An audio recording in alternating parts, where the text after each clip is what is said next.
As you can see, it's been allocated 7.3 billion, and we've already had the Office of the President at 4.3, and we've noted that there's the amount that has been allocated to the youth is only 3 billion.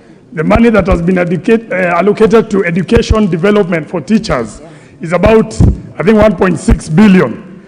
So, Honorable Chair, the main issue that we have here is how can we explain to us, and I'm hoping you'll give the Chair of the Budget the chance to respond, that we seem to have the same office, the Office of the President and State House. I don't see the Office of the Deputy President and the residence of the Deputy President here. So how do you explain? Isn't this a double allocation? And Honorable Chair, I might not be familiar with how to propose an amendment, but I'd like to propose that we swap around the figures, that we give this figure to the youth, and the one at the youth, we bring it. Honorable members, please note that the debate happened before this sitting for Committee of Supply, but I'll give a few more members. Member for Bumula.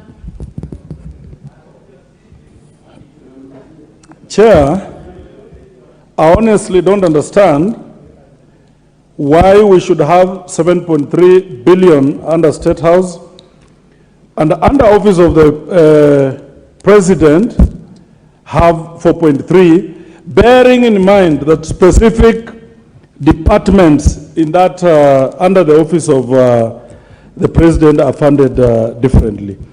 This is wastage, or someone is trying to be mischievous here, and I would call upon the Honorable Nyoro to just explain to us how does it happen, because it would make sense if he would then not give money to specific state departments and they would draw from the Office of the President. There are so many problems in this country now. Your teachers are crying, you want to tax them more. Civil servants are crying, you want to take their money.